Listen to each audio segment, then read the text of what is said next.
Hey, Team Healthy, you know that I like to bring to you different names of authors and therapists that can help us along. And boy, are we in for a treat here today. I have Darlene Lancer with me, and Darlene has been around the block for a few times, which means that she's been doing the work that I do out there in Santa Monica, California for quite some time now. Darlene, first of all, welcome to the Surviving Narcissism podcast, and we're so pleased to have you with us here today. Well, thank you. And thank you so much for inviting me. Yeah, just bear with me on the scratchy voice today, and we'll get through it, okay? So, okay, now you started your career as an attorney, and then Right. you shifted gears after you got into that, and you wound up becoming a therapist. That's quite a combination there. So you might want to just kind of let us know, how that happened, and how that's impacted the way that you see life. Well, I think I've already shared on another video that I really wanted respect from my mother, who was a narcissist. And I had older brothers that she idealized. And so I thought, well, I think she wanted one of my brothers to be a lawyer, and he wasn't. And so I thought, well, that will gain her respect. Of course, it didn't work out that way. She said, I never knew why you wanted to be a lawyer. What are you doing, And your brother Darlene? would get a great lawyer. So at some point, I realized that I just had to please myself. And I learned the trade and how to be a good lawyer. I was an entertainment lawyer here in Hollywood. And then I was becoming more and more unhappy as I was starting to change and work on myself and my codependency. And I realized my insides and my outsides were in conflict. And during the day, I was playing the role of a lawyer, but that's not what I was interested in reading about. I was reading about psychology and relationships. I never followed the latest cases. I couldn't care less. And so eventually I decided I'd make the shift. And then I remembered that I originally wanted to be actually a shrink and or a psychologist. And so I decided to go back to school midlife, and I did that. And then it was such a joy to me to do what I always wanted to do. And then No, I so many started. people who have kind of like you, they've been in one field and then, and many times they can make the best therapist. And then at age 40 or something like that, they go back to graduate school. Well, not only have you been in practice, but you've written books. You've been part of the Dummy series, the Codependents for Dummies, conquering shame and codependency, and then dealing with a narcissist. And so you have kind of an expertise in codependency and dealing with shame-based individuals and the narcissist. What I'd like to do is I'd like to just start with, let's break it down first with your understanding of narcissism. Then I want to dovetail it into your understanding of codependence. When you talk about narcissism, what kind of things tend to stand out for you most? What kind of things do you watch for? Well, when I'm referring to narcissism, I'm not referring to the generic term, because there's such a thing as healthy narcissism. It's a stage of development that Freud identified when a child starts feeling like the world is his oyster. An example would be when my nephew was, I guess, about 18 months, 2 years old, and he was in my parents' apartment, and I was visiting. And he's walking around the living room, and my mother, the narcissist, says, "Look, he thinks he owns the place." It's like Jealous already. he was intimidated, or like he's going to take over. It's just the child. So that's like a healthy, but a mother or whoever is the caretaker can squelch that, both for a codependent or a narcissist. And I just have to add, a lot of people don't realize that narcissism is about 50% inherited. And I see that in my patients. And many times you'll have a narcissistic parent raising a child. So they may have the hereditary proclivity to narcissism, and then they get the dysfunctional parenting on top of it. So they get a double whammy. It's funny you mention that because I've actually looked at research, And there's one lady in particular that has done a lot of work with twin studies and sibling Right. studies. Mhm. And her comment is it's about 40 to 60% inherited. And so I just split it in the middle, just like what you said. Right. I say it was probably about 50% inherited, and the rest of it is environmental. And then, yeah, there we go. So you and I are tracking on the right thing. So when we talk about that unhealthy form of narcissism that begins to emerge, and then it begins to show itself in ways that would also run parallel with the pattern of codependence. What are we looking at? Okay. So again, we're talking about NPD, narcissistic personality disorder, and uh, that might be a child that's unruly, defiant, willful, manipulative, things like that, prone to anger and rage. So as they get older, once they're an adult, personality disorder is enduring. So one of the things with a personality disorder is that people don't think that there's anything wrong with them. Unlike a mood disorder where, I feel depressed, Yeah. or I'm like inflated, with someone that's bipolar. With a personality disorder, they think the problem is with other people. They feel normal. And so they have no incentive to change. And it's enduring. It's hard. They can change, particularly their behavior. But it takes a commitment to therapy, and that's a whole other story. But the main features are that they want to be admired, that they lack empathy, and they have a grandiose sense of self. It could be in their fantasy, or it could be in talking about their reality of their career or what great talent they have. They're the smartest, they're the best. It's one author considers narcissism the pursuit of perfection. So they may not be so perfectionistic, but they want to think of themselves as perfect. Yeah, a way I put it is they have all these ideals, and Right. and they kind of think of themselves as being the gold standard. So if there's a problem with it, like you said, it can't possibly be me, so it must be you. And there's where the codependent pattern kicks in, because they insist that you must join them in their dysfunction.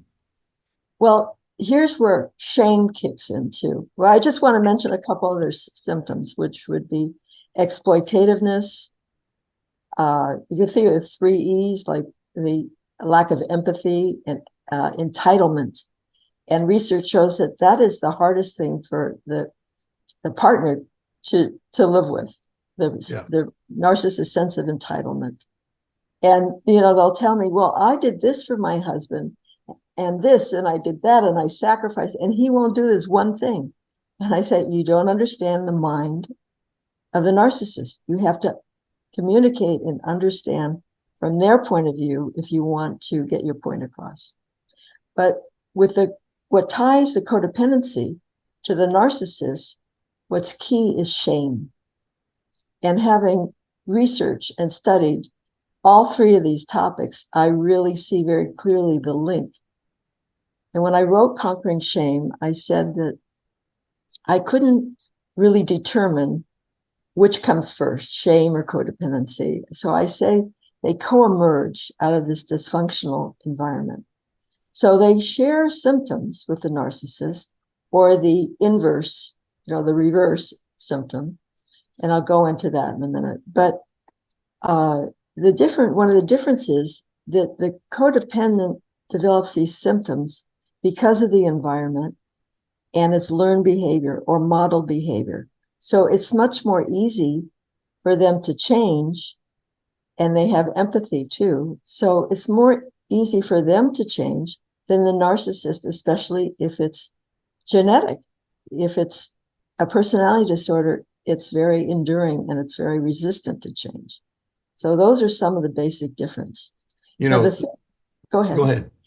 The thing with shame, it's a unique emotion in that it can manifest as feeling a lot of shame and inferior, but the defense to it can also be a symptom of shame. So inflation.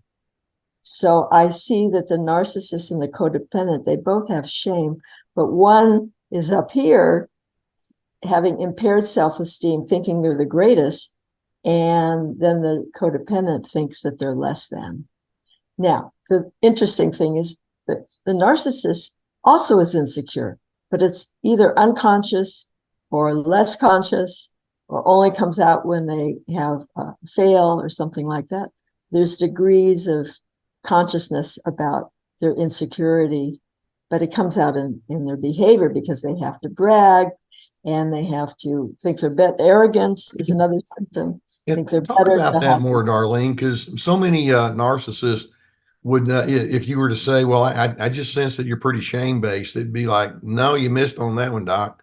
And yet, there it is. I mean, they don't see it, do they? Well, they might privately. I mean, can't say for all narcissists. So some are insecure. They ask people a lot of questions. They need a lot of validation. They have what we call a need for this, their narcissistic supply. So if they're told that they're great, it lasts, maybe for a few hours, and then it starts all over again. So Yeah. there's a lot of emptiness. That's something There's they a feed me mentality that they operate with. Right.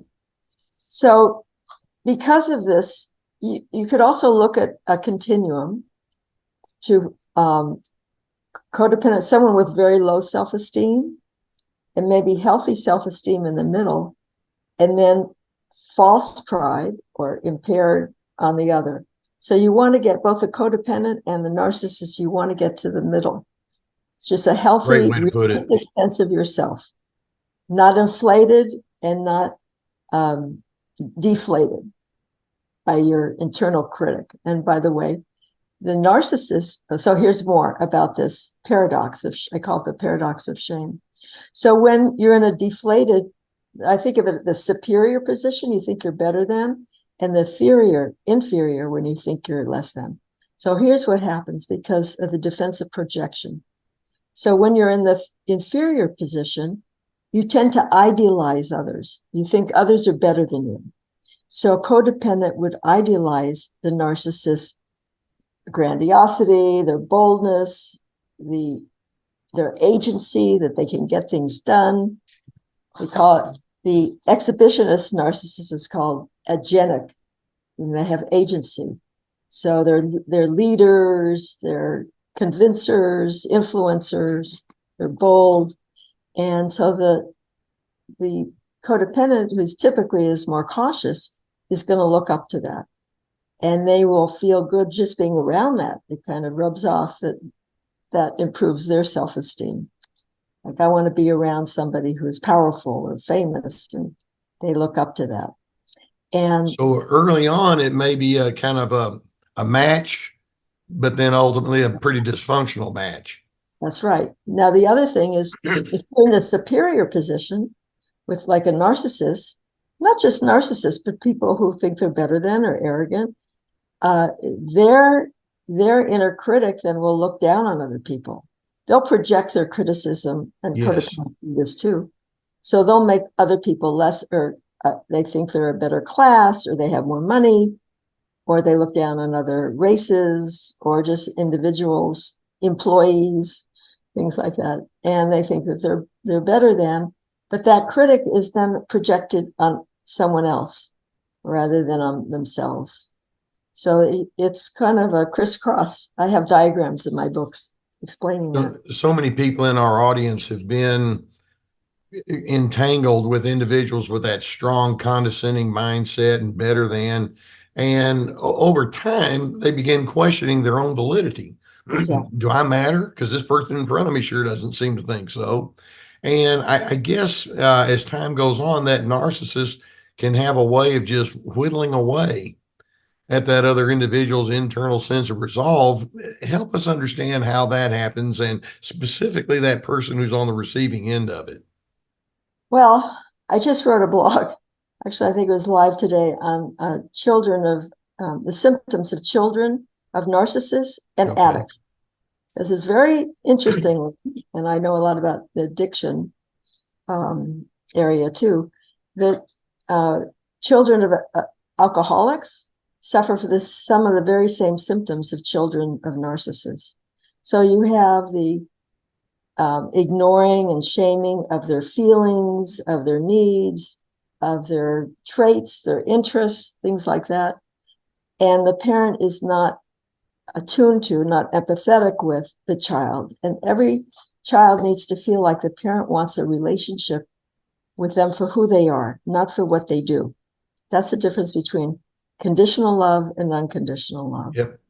So they don't get that. And then if you have a narcissist, with a parent like that, whether it's an alcoholic or another narcissist, they're becoming, their sense of self and self-esteem is whittled down too. I'm guessing, I don't know the research on this, but they might end up more the covert narcissist. And the difference between the exhibitionist and the covert is more moody, and their self-esteem is more shaky. They're more aware of feeling inferior, and they're more needy. They distrust people more. They kind of act like someone with a borderline personality. It's still all about them. Yeah. But it's, the sad thing is when you're able to see it as a therapist, and it once you begin spotting, it's like, wait a minute, something's going on here. And you try to get them to go into that space and acknowledge it, and let's work with that. Then typically here comes the blame shifting, and no, you got it wrong, because it's I wouldn't have this problem if it weren't for the idiots that have been in my life. And so it's so hard for them to access their own pain and come to terms with that, what that's all about, isn't it? Yes, and that's one of the problems with treating a narcissist. It takes a lot of skill, and because they will distrust, like everybody else, they'll think they're smarter than the therapist, and so it takes a long time just to build trust, so they'll even listen. So you have to kind of do it sideways and go along, join them with their feelings of there's nothing wrong, and then you point out maybe how it didn't work out and why do they think that it didn't work out. Yep. So then they're done that. Okay, one of the common themes, I often say that control and codependence are two sides to the same coin. Narcissists love to be in the position of control and power, and it's in their vested interest for other individuals to concede their control to that narcissist. Talk about how the whole issue of control gets into the relationship here. Well, I'm glad you brought that up. Control is one of the core symptoms of codependency.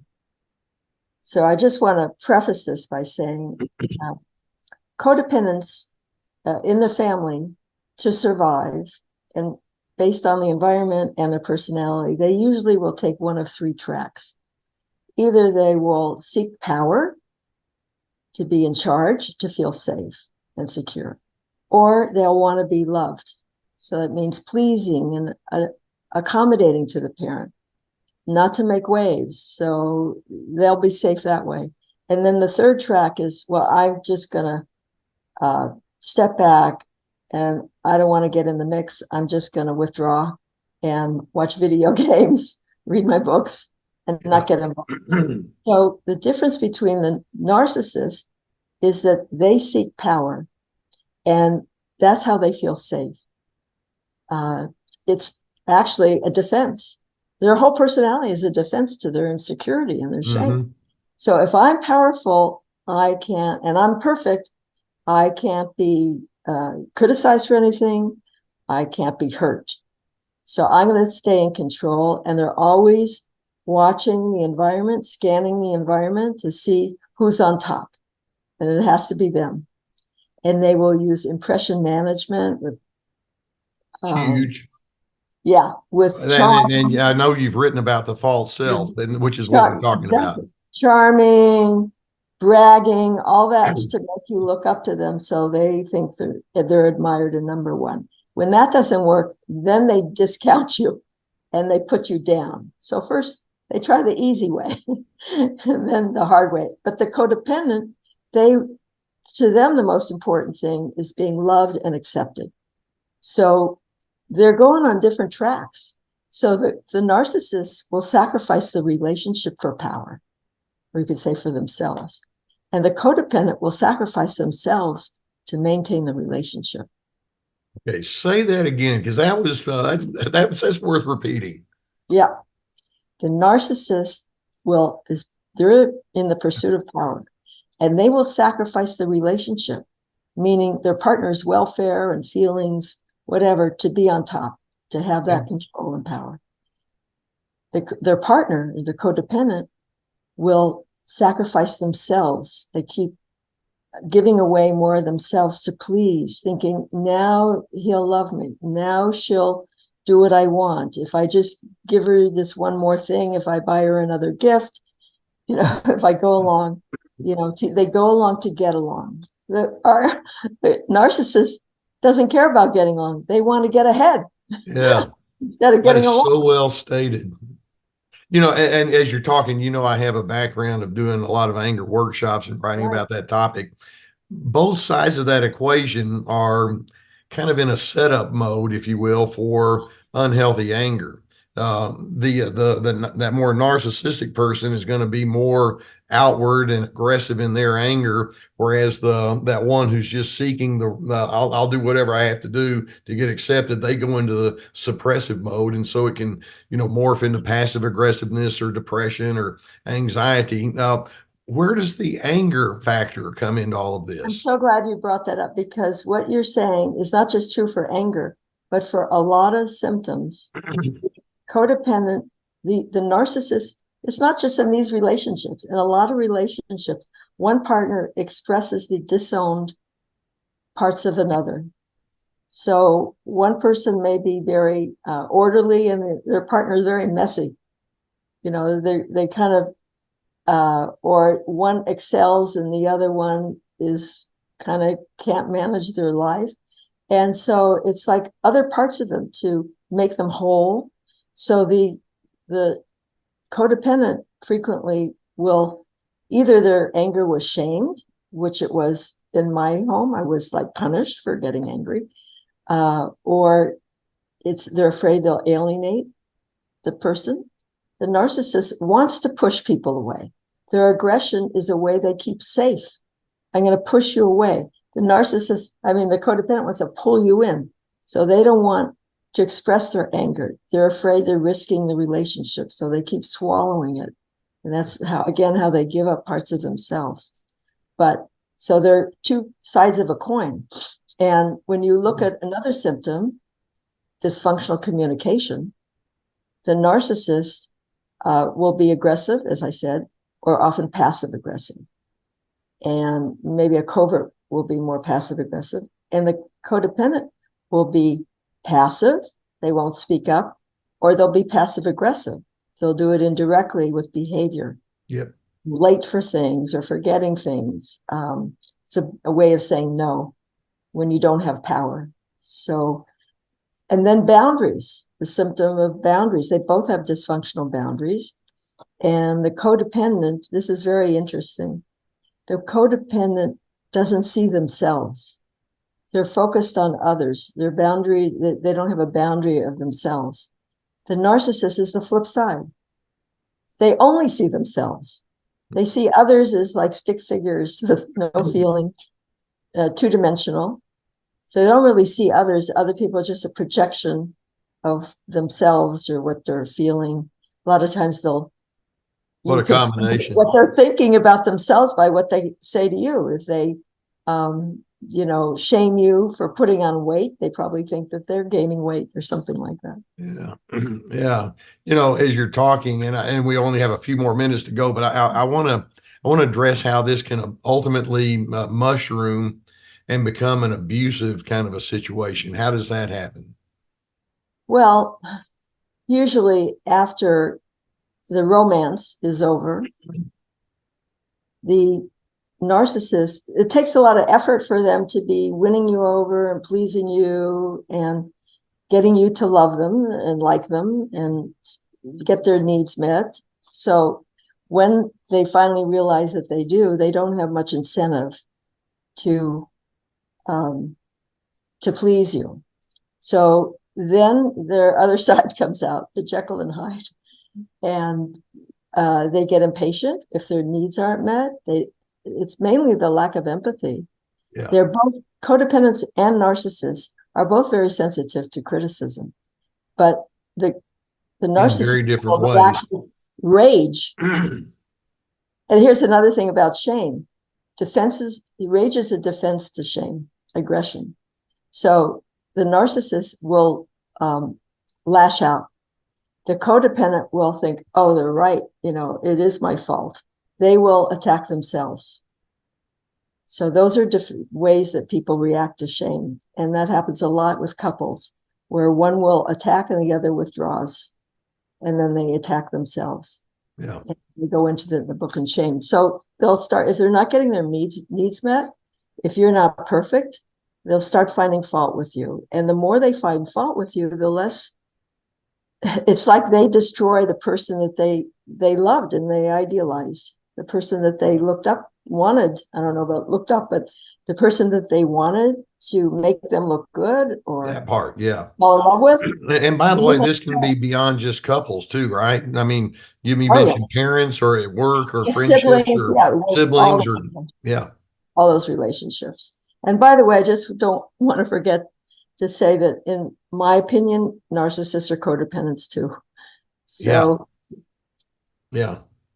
They're dependent. Well, I'm assuming that that person that's more in that passive role, would it be fair to say that they may actually have more of a potential for pulling away from this? I mean, because at least they may have an insight that the narcissist may not have. I mean, what do you think about that? Well, they certainly have more potential for healing and a healthy life. Yeah.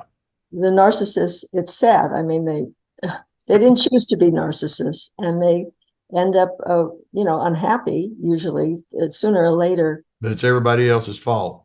Well, yeah, either they have failing in business or just old age, Yeah. So they're not, and they push people away. So the partner really has an opportunity to reclaim title to themselves and reclaim. My book is all steps of like exactly what you have to do to good. reclaim yourself. And you're referring to Conquering Shame and Codependence. No, I'm referring to this book,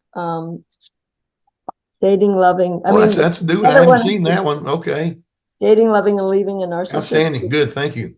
Steps there to either improve a relationship, because I find a lot of people don't want to leave, but they do the exercises in this book, and I have something called strategic transactional communication, and it's a way to communicate with a narcissist, which is different. Yes. Communicate so they will hear you and understand from their point of view. Right. So, and then you either improve the relationship or you get stronger, and then you can leave if you want to.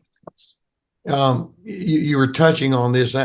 Perhaps we can close with this one question, and that is, the whole need for self-care. But really, that's an extension of your own self-nurturance, your self-love.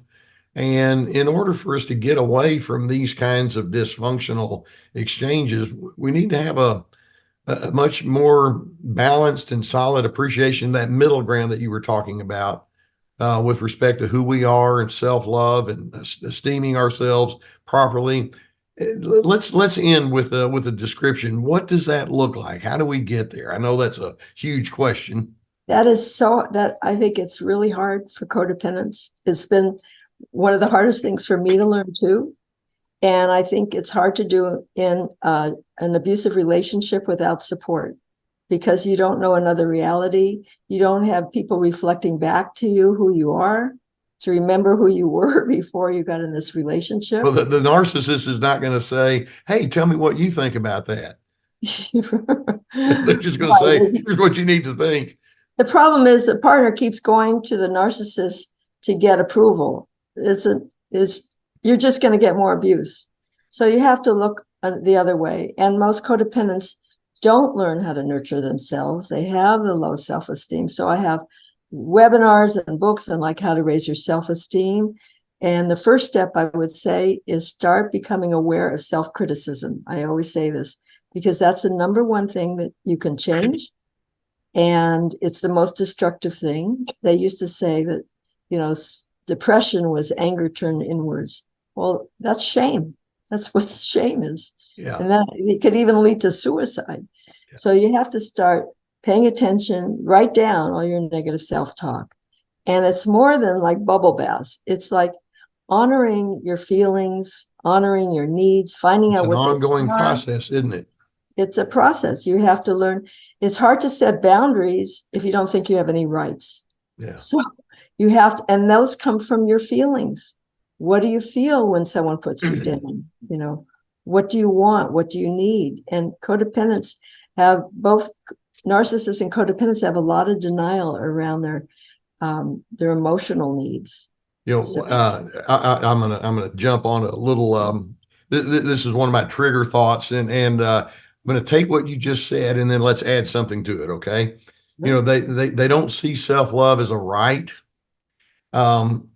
I'm thinking, can we take it even further than that and call it not just a right, but a privilege? I have a right to self-love, but it's also a privilege for me to love who I am. I have an inherent dignity. And I thought I was interpreting privilege as something that's given, you have to earn or something, but I think it's innate. An honor. And yeah, right. Honor yourself. Yeah, exactly. Yeah. So you have so much stuff on your website, and in fact, I told Michaela, my person that works with me on all of this, it's like you got to take a look at Darlene's website. It's full of information. So to our audience, make sure you look at it's darlenelancer.com. And you have so much information, and you're such a calm presence. I so appreciate how you present yourself and how you speak into this subject. You must be a wonderful person for people to do therapy with. Thank you. So I have another website. They're linked together, but another one is whatiscodependency.com. Okay. And that's where all my books and videos and. Well, we'll make sure that we have that information underneath the video and on our podcast as well, so the folks can check you out. And it'd be worth their while too. Yeah, if they want to join my mailing list, they'll get a free 14 tips for letting go. There you go. Yeah. Okay. Yeah. Good for you. Hey, Darlene, thank you so much. Thank you so much for being a part of our podcast. It's been a pleasure. Very lively conversation. I enjoyed it. And you, like I say, we're only scratching the surface. So I hope that folks will take me up on the fact. Go check out the websites, and you'll be glad that you did. And the books that Darlene has, you're a real treasure. Thank you. Okay. Thanks so much. And we will see you next time.